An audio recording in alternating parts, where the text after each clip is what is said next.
So hi everyone, welcome to one of the most demanded video. That is, how do you transition from basic sciences into data sciences or machine learning for that matter? And we earlier had one more guest who spoke about that. If you remember, Harshita Khurana, she did her MSc from IIT Bombay and got placed through campus into a role in data sciences. But how about someone who has worked in basic sciences, or who has some experience in basic sciences and then is transitioning into data science? How do you end up doing that? And most importantly, get placed off campus. That is very, very important. So today we have with us Suleiman. So hi Suleiman, welcome on the platform. And thank you for agreeing to share your experience of how you actually went ahead and transitioned from a core sciences or a basic sciences professional experience to now into data science. And before that, I would also like to mention that he has joined one of the best companies right now in the field of computational drug discovery, that is Schrödinger. So thank you, Sulman. Thank you for agreeing to be on the platform and sharing your experience. Thank you, Aftab. Thank you for giving me this opportunity to share my experience. So you can ask me any questions related to this transition and whatever you want to know, whatever you want to convey to your followers. Definitely. So my first question would be, can you just tell us a brief, like a brief background of where exactly, like I know you won't be revealing the company where you're working, but just a brief background of your, of your education and what sort of experience do you have? Yeah, so I have done masters in chemistry from Bharatdasan University, Trichy, and I got placed to a reputed pharmaceutical CRO through campus recruitment. And then I have spent 2 years of my life in this field, and I got to know a lot of things. So basically, I am from a chemistry background, currently working in a pharmaceutical CRO. Okay. And one more thing I wanted to ask you, that like what exactly is your current role? What exactly are you doing on a day-to-day basis? Yeah, so I am a research associate, and I work at analytical R&D, analytical research and development. So I work specifically at a lab called supercritical fluid chromatography. So it is a chiral chromatographic technique for separating isomers or diastereomers, and it is a part of chemistry unit in the company. And then my everyday roles and responsibilities include developing methods and carrying out purification for separating isomers and diastereomers from each other. All right. So, Suleiman, I wanted to ask you this question, that since we had discussed this off camera as well, that you are quite happy with your current position.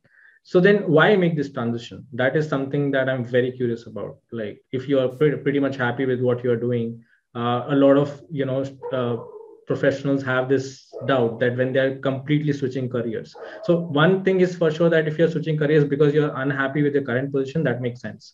But when you are sort of like okay or happy with your current position, then why make this jump or why make this transition? So the transition was not a sudden decision. It was like it happened eventually over time. So as I told you, I started my career in a pharmaceutical industry. I went across several departments to know more about their roles and responsibilities. I got to know the overall picture of drug discovery and development from a pharmaceutical CRO perspective. And when I was learning more about various departments, I came across computer-aided drug design and the importance of computational tools in drug design. So I was interested in that particular field, and I started learning more in that particular field through several online courses. So I started off with a course called Computer-Aided Drug Design from Udemy. And when I was learning the basics of computer-aided drug design, it was a brief and introductory level course, and I started learning that. And when I was going through that course, I realized the importance of knowing a programming language like Python, and the importance of data science in computational chemistry, cheminformatics, and bioinformatics. So I somehow started learning Python and data science as well. So the transition happened slowly over time, and I ended up learning Python and data science, and I realized that I am eligible for a career, like making a career in data science. So I started applying to posts in this particular field in data science. And I am not too much into like abstract data science, but I want to stick myself with scientific with industries relevant to scientific applications. So I was looking for companies with opportunities for data scientists, but at the same time the company has to like do something relevant to science. So then that's when I came across several companies and I started applying for them. Okay, that's good. So, like you mentioned about the courses that you have done. So, a lot of people do want to make this transition, but they are not really sure of what courses they should do, and what is the role of certifications, whether certifications are important or whether it's just about knowledge.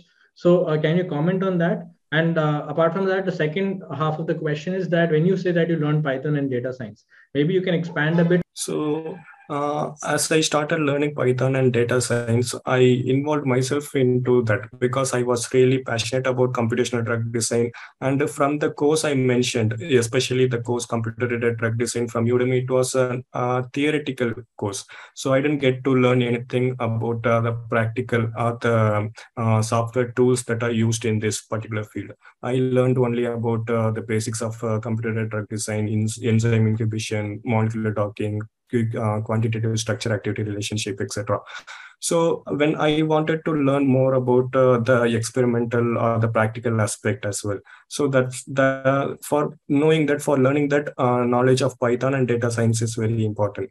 So I took a course on Udemy for Python, and I also took a course on data science from Udemy. I also took one more course from NPTEL. It was a short-term quick course. So I learned through various platforms. So I learned from I did some courses from Udemy, and I took some courses from NPTEL. These were the major platforms I used. And regarding the certification, I guess certificates are really important if you want to switch into a new career or switch into data science, because most of the universities or colleges, they don't offer, they don't teach data science in their college curriculum. So you have to learn from an external source. So from through some online platforms or something. So for that, you need to validate your knowledge, and you need to like convince the recruiter that you have gained some knowledge. For that, certificates are really important. And depending on the importance you give to data science, I can suggest on various platforms to get to do these courses and get certificates from. For example, if you are into technical aspect of data science, if you want to build a career in data science, machine learning, neural networks, etc., it is advisable to take courses from directly from Google online certifications or IBM, because those courses are like globally recognized, and you have to spend a lot of time to complete that course, like somewhere around 6 months. And if you take that time and if you complete those courses, it will be recognized globally. You can even apply directly to Google with that certificate for the position of data scientist. So these are regarding certificates. These are the types of certificates you might get from various platforms. So you can also have do courses from Udemy, NPTEL as well. So, but if you are from a particular background, let's say you are from chemistry background and you want to make a transition to data science, but in the industry that is also relevant to your background, then you can take courses from Udemy or NPTEL, because you can just validate that you have experience, or you have gained some skill in this particular field, and you also have some background knowledge about science, or about your particular field you did your course on. That's correct. That's correct. That's actually a very good point. And I would personally also advise most of you that instead of like making this big, huge transition into core-based data sciences, you can first make a transition into application of data science into, let's say, your scientific domain. So if you're from chemistry or physics or whatever background, that is a more, you can say, pragmatic jump. And then if you are really interested in data science, you feel that your science, basically your whatever your technical background is, let's say chemistry, you want to completely switch from that, you are really interested in data science. So then, like what Suleiman advised, that you can do some core courses and then look for positions in companies which are purely into data sciences, right? So coming back to the question that I'd asked you earlier, actually, I wanted to know more about it. So you mentioned that, over time when you started working in this CRO that you're currently working in, you got to interact with a lot of people in different domains, and from there you started having an interest in computational drug design, and then from there data science and Python. But then, like I mentioned, that since you are happy with your current position, right, and then there's this another position that you're really happy with, so then how do you decide that, or how did you actually, now since you're already making this transition, like how did you come over this doubt that whether I'm going to be liking this field or not? Because currently whatever I'm doing, I'm liking it, and this is another thing that I'm liking it, but I've not really tried it in a professional environment. So like, what is your thought process? How did you make this jump? Yeah, so when I started learning about computational drug design, data science, and Python, I was also going through several news related to this particular field, and like applications of data science in scientific industries. So I was really like going after a lot of things. So for example, if you consider an example, there is a there is a company called DeepMind in UK, and they developed a software tool called AlphaFold 2. So with which that they can predict the three-dimensional structure of protein with accuracy greater than 90%. So the scope of data science is enormous because it is actually application of data science and machine learning. So they took a lot of information data from various online sources such as protein data bank, and they created an algorithm to predict the three-dimensional protein structure from the sequence of amino acids. Right. So if you are into science, and if you can like revolutionize something, and if you can contribute to a larger field, larger domain, I think data science provides that opportunity. So I was not hesitant in going to switching to this particular field because I thought it is like more prominent, and I can contribute more to the industry and the society. That's actually a good answer. Like, in short, I would say, like, since data science has better future and more opportunities, so it make this transition makes a lot of sense. That's great. Okay, so additionally, since you are working in you will be working in one of the top companies in the field of computational chemistry or computational material science. Can you walk us through the process of how the selection was made? Because let's say when you're coming from a background of synthetic chemistry or analytical chemistry, like in your case, making this transition can is one thing is the certifications and the courses and gaining knowledge. But then one thing is, what would they ask you in the interview, and then whether you can apply that knowledge that you have gained and answer the questions that are posed in the interview. So can you walk us through the complete interview process of how you got selected, and what all sort of questions were posed at you?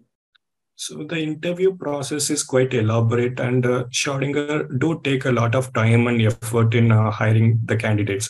So first I got a call from HR telling that I am being shortlisted for the interview, and would you like to attend this interview? And I accepted that, and my first round was like almost a month back. So the entire interview process took more than a month to complete, and in the first few rounds, they will test your technical skills. So they will not like ask you anything related to Python or data science, and they will only test your knowledge knowledge in chemistry or biochemistry or pharma, whichever your background is. So the first round was like, as I told, it was purely technical, and the interviewer presented his screen, and he had a set of 20 to 25 questions on stereochemistry, and he asked me to solve and answer one by one. And most of the questions were simple and straightforward. So there will be some structures you have to like find out the configuration. There will be some 2 or 3 structures you have to find the relationship between them, whether they are isomers or diastereomers or identical compounds. And there were some questions from IUPAC nomenclature, especially of bicyclic and tricyclic compounds. So the first round was completely technical, and he also asked questions from some physical chemistry. Like he asked me, could you tell about Henderson-Hasselbalch equation? And he asked me to draw the structure of 2-butenone, and asked me what are all the possible transitions, electronic transitions for this molecule.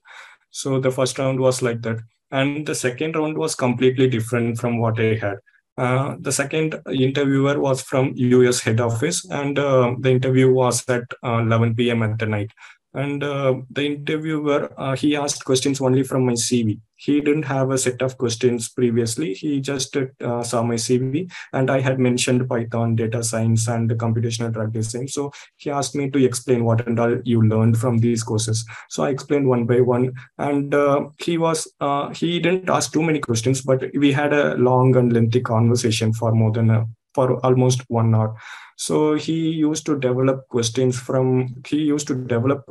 So he will tell something about what he works on currently, and he will ask questions from data science or from computational drug design or from Python.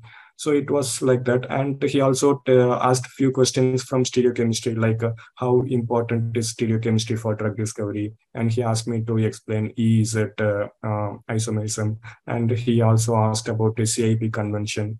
So the second interview was like this. And sorry to interrupt. Can you elaborate some questions that you mentioned that he asked you on data science and Python? So can you elaborate some of these questions?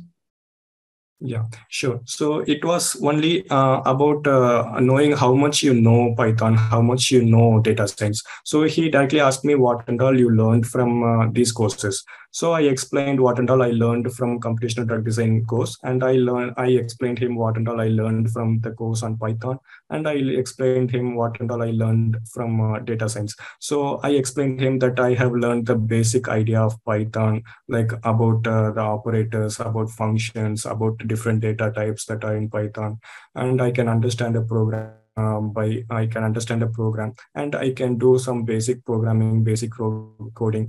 And then he asked me about data science. So I explained him that I know the basics of data science, like the various packages, software, various Python-based library packages that are available in data science. Like I explained him about pandas, NumPy, matplotlib, and Seaborn, etc. And it was not in he didn't ask too much, he didn't ask me anything in detail, but he just wanted to know how much I know in each of these things. Okay, so basically he did not really question you on so whatever certifications and courses you had mentioned. So you just wanted to know what exactly you learned in it, but like there were no questions as such that were asked through the through the platform. Yeah, yeah, and during the second round there was no like detailed questions on whatever I mentioned related to Python or data science. He just asked what and all I knew in those things. Understood, got it. So okay, so yeah, so you can continue. So the second round got over, and then the third round. Yeah, so I got selected for the third round, and third round was completely different. The interviewer didn't bother anything about my technical knowledge. So her task was to test my soft skills. So she had a set of questions, and all of those questions from like to test the soft skills of candidates.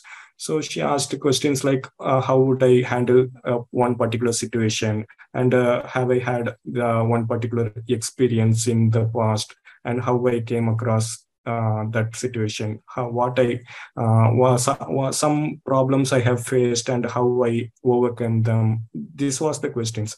So the questions were completely on soft skills. That interview also took around 1 hour, and she asked a lot of questions. Like she asked some 8 to 9 questions on for testing my soft skills. So basically whatever I understood from this interview process is mostly the US team, they like test your communication skills, they test your soft skills rather than the technical skills.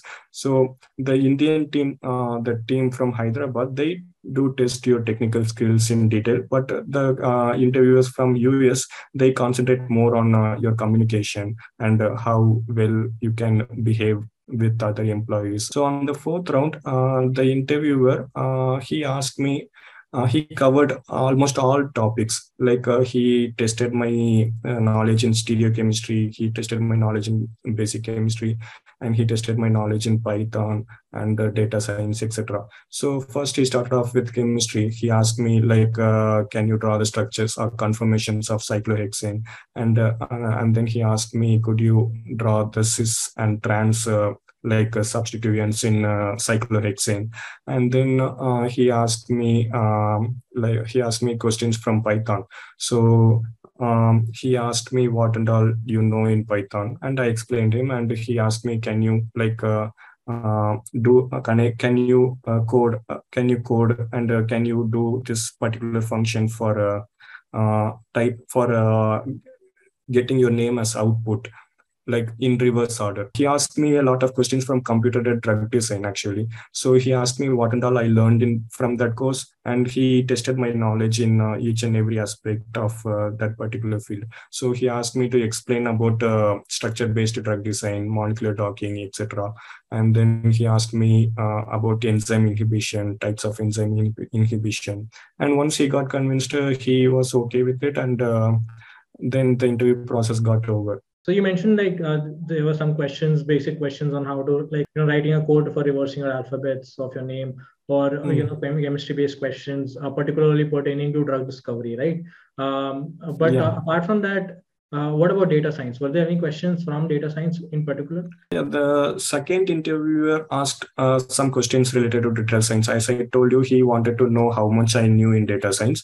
But the fourth interviewer, he didn't ask any questions on data science. He covered only stereochemistry, computer-based drug design, and Python. So the second interviewer, the second round or the second interviewer. So in that case, you had mentioned that in there as well, they were like, he was not very much interested in asking questions, but rather knowing what you have learned through those courses, right? Yeah. Okay. Yeah. That's fine. So basically, there were 4 rounds. Like one of them was pure chemistry based. The first round. The second round was more about what all courses you have done, and like you mentioned, they want to test your communication skills. And so the second and third round involved like your communication, your situational awareness, and how you're going to tackle with different situations. According to you, what they were trying to test is your personality, your communication, and all those aspects, the soft skills. And then the fourth round involved a bit of chemistry, more towards, I think, in like whatever you mentioned, I think it was more towards how much you know about drug discovery, like what is the inhibition constant, what is the EC50, what are the different kinetics for enzyme inhibition, and then some questions from Python, just to see that yes, whatever you are mentioning that you have learned, you can apply it, right? Not really complex questions of coding, but basic coding that yes, you can apply and you can get the relevant output. And one thing that I wanted to actually understand is that you mentioned that in your the second interviewer was asking you questions from the CV. So where exactly did you mention these certifications? So because I think that's a relevant question, that whether you put them on the top so that they take notice that yes, you have done the courses, or how is it, like where did you put that section in your CV? Yeah, I get the same exact question like from several people actually, how to develop a CV for this particular post. Because as you know, Schrödinger is like interdisciplinary company. So they if they are hiring for data scientists for application in drug discovery, they would like to know your background, basic background, whether you are from a chemistry background, or you are from a biochemistry background, or you're from or you are from a pharma background. And also they would like to know if you have any relevant skills like Python, data science, etc. So my CV followed a particular order. So after objective, my first information was about my education, so masters and bachelor's and school, everything. And then I directly went over to the relevant skills that are related, that are directly linked to this particular job. So I mentioned skills on details about Python, data science, and programming. And then there were like other sections in my CV, like that you would add in any CV, like your soft skills and your language skills, everything. But the main part of your CV must be your educational background and your relevant technical skills. Okay, yeah, that makes a lot of sense. So please, all of you who are watching this conversation, keep this in mind, that when you are, that's actually a very relevant point, that it needs to be in the first page itself. So right after you, like, you can mention your objectives if you want, but I don't think that is necessary. So it should be your details, your personal details in your CV, and then it should be your education, or if you have some professional experience, and then right under it, it should be the sort of experience that you have gained that is relevant to that particular job, right? Okay, thanks, Suleiman. That was quite helpful indeed. I think the aspirants, those who are looking into, making a career in data science, and particularly from the application perspective, like you mentioned, would find this highly beneficial. And those of you who would want to connect with him or have some more questions, I will provide the link to his LinkedIn profile down in the description box, so you can just send him a request and ask your questions.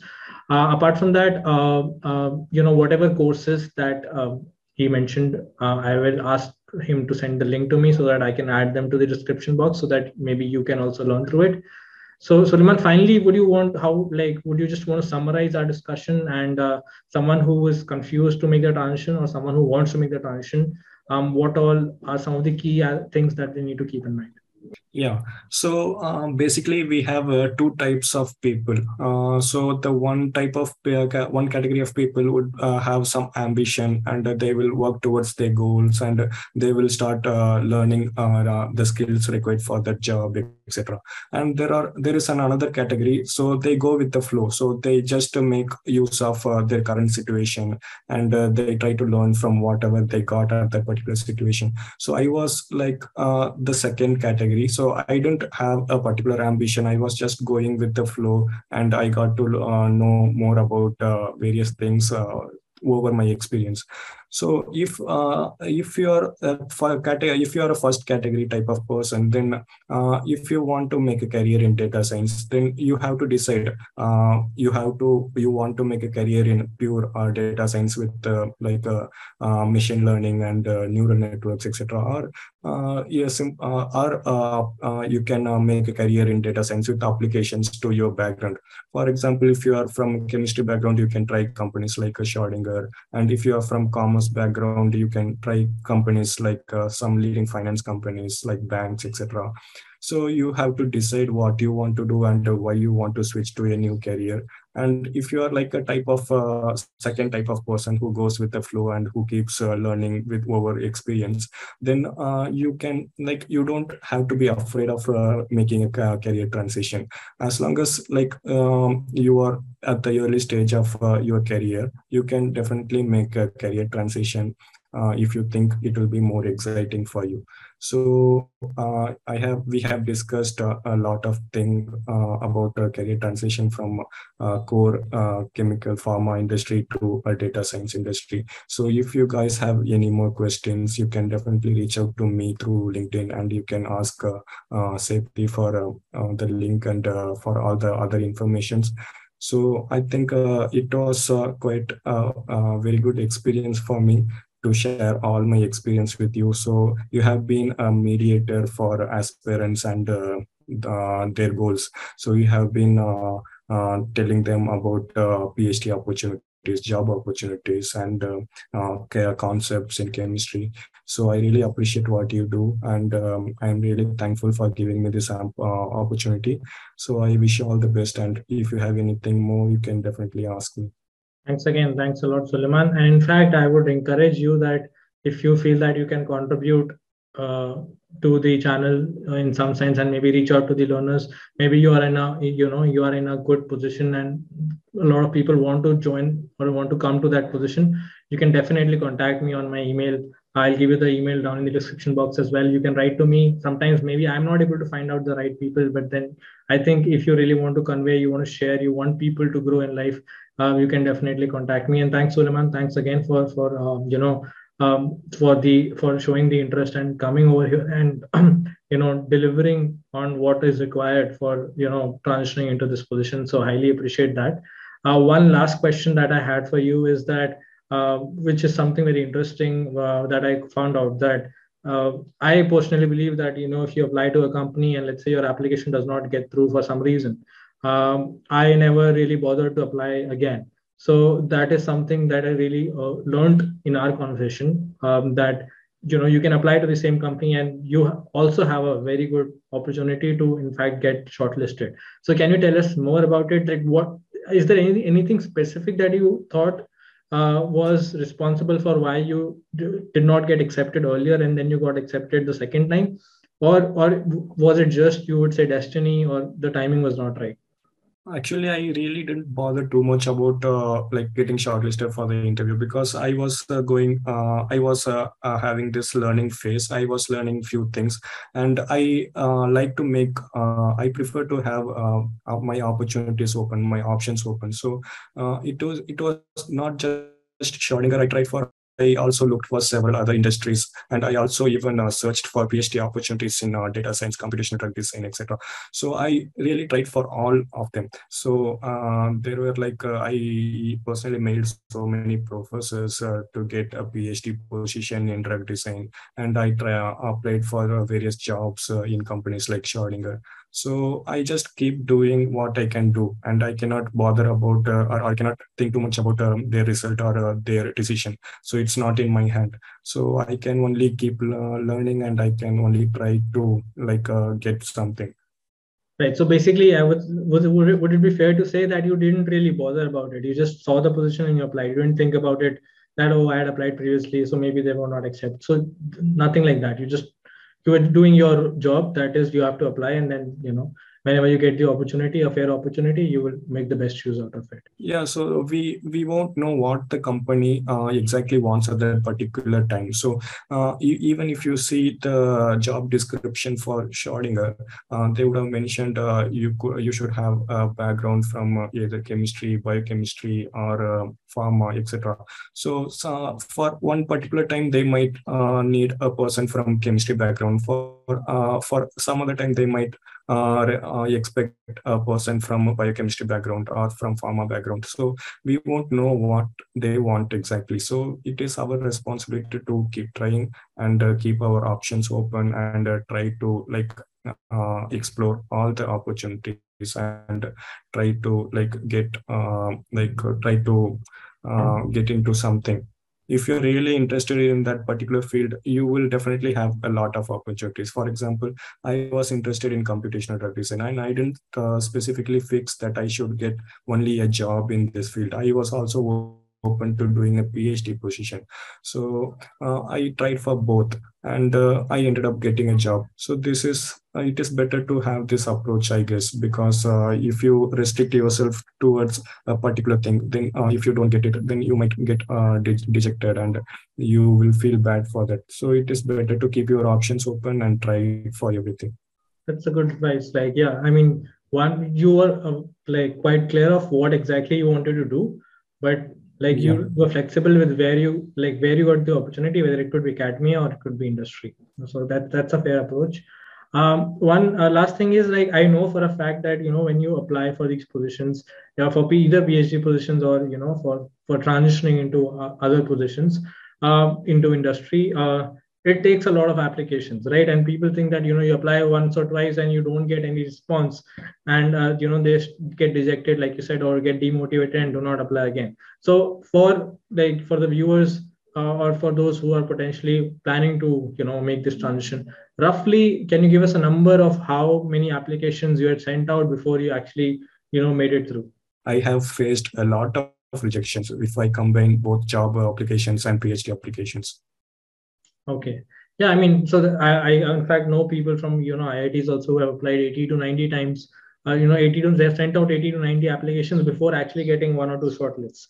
So you kind of cannot just go ahead and apply to 5 places, and if you do not get a response, you cannot just stop. So like you mentioned, that there are so many things that are needed to be considered, like what exactly, which background, technical background are they looking for example, you're from chemistry but someone else is from biochemistry, and at that point of time they require someone from biochemistry background, or let's say they already have a lot of people from the chemistry background and they want to diversify.